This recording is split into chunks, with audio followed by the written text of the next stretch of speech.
The 5 reasons I'm confident in investing in Pokemon cards. Now, if there was one term that just doesn't make sense, it's Pokemon investing. There's something about the term that just gets mixed responses from people, whether it's because Pokemon is usually associated with collecting and like a fun video game, or that investing is associated with a serious term that makes the mind wander to stocks, line graphs, and Wall Street. Pokemon investing, however, makes you scratch your head. It reminds me of what Naval, the prolific angel investor, says, and I'm going to try to paraphrase this in the best way I can, but he says, if you see a bear at a circus, you'll be intrigued.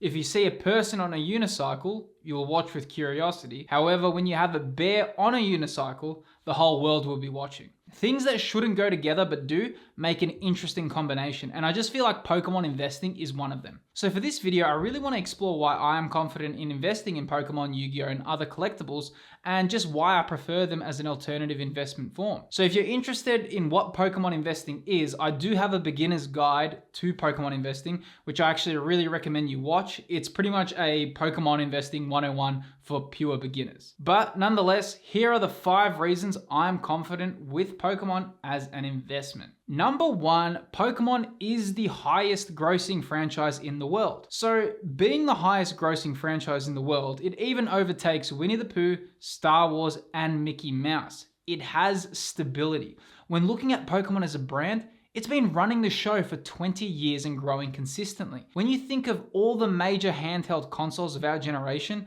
things like Game Boy, the Nintendo DS, the 3DS, and the Switch, Pokemon has been at the forefront in sales in nearly all of these, and it's always comfortably hitting the top 5. It competes with, those huge AAA titles like Zelda and Mario. They also are always adding in new Pokemon, new activities, and they have shown in the past that they're willing to take risks, and they've been in the forefront of world spotlight on so many occasions. Whether it was the Pokemon trading card phenomena in the late 90s or Pokemon Go in 2016, they have shown that they can take the world by storm on more than one occasion. More than that, Pokemon are really oddly creative with how they like to implement Pokemon into people's lives.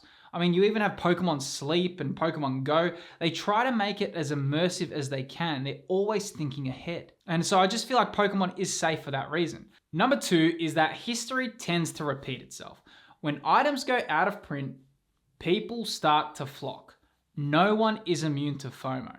Now, this one is more about how humans are wired, and no matter how much we like to think otherwise, human nature somehow always tends to prevail. Here's a really cool story explaining how powerful FOMO is. So I remember in 2020, Mario announced that they would be releasing Super Mario 3D All-Stars for the Nintendo Switch. However, there was a catch. It would only be available to purchase for a 6-month period, both physical and digital copies. No less, no later. This meant everyone who wanted the game and wanted to experience the classic Mario games had 6 months to purchase the games. Otherwise, they'd be out of luck. Now, when this happened, I knew what this meant. This meant that the 3D All-Stars physical copies would begin to rise sometime in the future. I knew it wouldn't be quick, but I knew it would happen. And I knew this because I've been collecting games for a very long time. I even got into debates with friends and they all disagreed. People said, oh, there's no way this is gonna rise. There's just too much notice and over 9 million copies were sold. Forget about it. I mean, 6 months after they stopped sales, you could still easily pick up one of these in store. Everything seemed fine. However, the reason I knew they would rise, and most likely they're going to continue to rise, is because I have extensive experience with game collecting. I know when video games go out of production, how much people begin to flock for the physical versions. Lo and behold, as of today, a brand new sealed copy of Super Mario 3D All-Stars will cost you over 110 US. Nearly double the retail price. Now you may be thinking, oh, it hasn't even gone up that much. But the fact is, people were thinking this would be on sale right now. Everyone had a warning that it was only available for 6 months. People were adamant that it would not rise at all. The point I'm making was, it wasn't some secret. Everyone knew of the conditions before the game released, and yet it still managed to rise.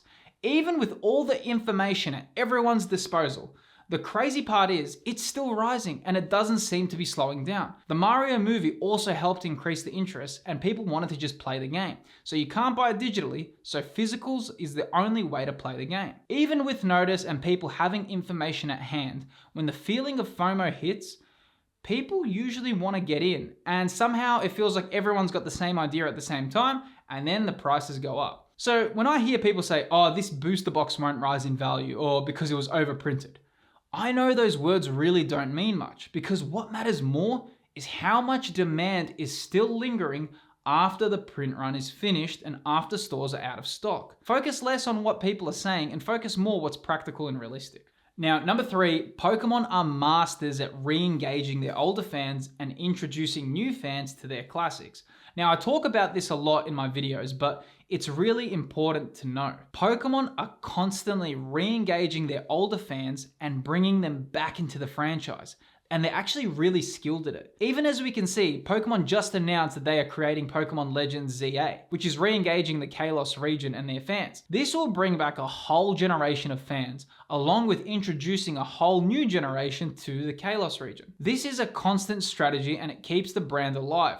It services both new and old fans. So if you're collecting, it's a great way to keep interest within the hobby.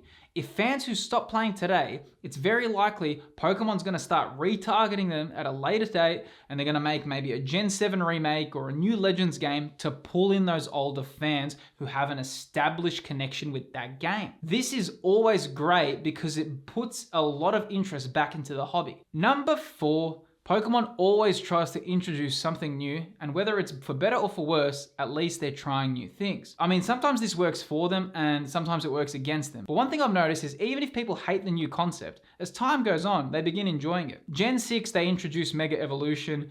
Gen 7 had Z moves, Gen 8 had Dynamax, and Gen 9 had Terrastalize. The trading card game also does this with the tag team sets, alt arts, illustration rares, and the like. Pokemon is always trying to do something new and inventive, and this makes it exciting for the next game and the next card expansion packs.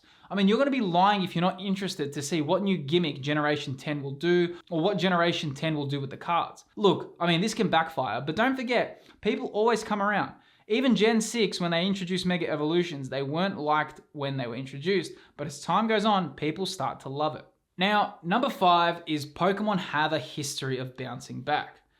Pokemon's had times where the interest for the trading cards eventually died down, especially during 2004 and around that era, because Yu-Gi-Oh was booming and a lot of people just preferred Yu-Gi-Oh as a card game over Pokemon, which kind of makes sense because, I mean, the whole anime and concept of Yu-Gi-Oh is predominantly about a card game. Its whole existence is around trading cards. Pokemon had to reshift their focus to their games, and they really outdid themselves, and they created some of the best games during this point, like Pokemon Emerald, Pokemon Platinum, and Heart Gold and Soul Silver. It's not that the cards weren't popular, they were just nothing like the 1999 era and kind of today's new standards. But they proved they were able to bounce back, and they've done a massive U-turn. So I have full confidence, even if Pokemon cards went through another quiet period, which is highly likely at some point is going to happen, and it's kind of already quieted down a little bit from the COVID era, with the real collectors and the fans kind of sticking around now. But even if it drops significantly, cards will be cheap, and one day there's going to be another resurgence pulling millions of fans back into the franchise.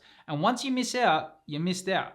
We're going to have to see how the future pans out, but it's going to be a super interesting time. But guys, this channel talks heaps about Pokemon collecting, investing, and trading cards in general. If you enjoyed the content, feel free to subscribe. I'd love to have you on the channel. Thanks for watching, guys. Let me know your thoughts in the comments. All the best.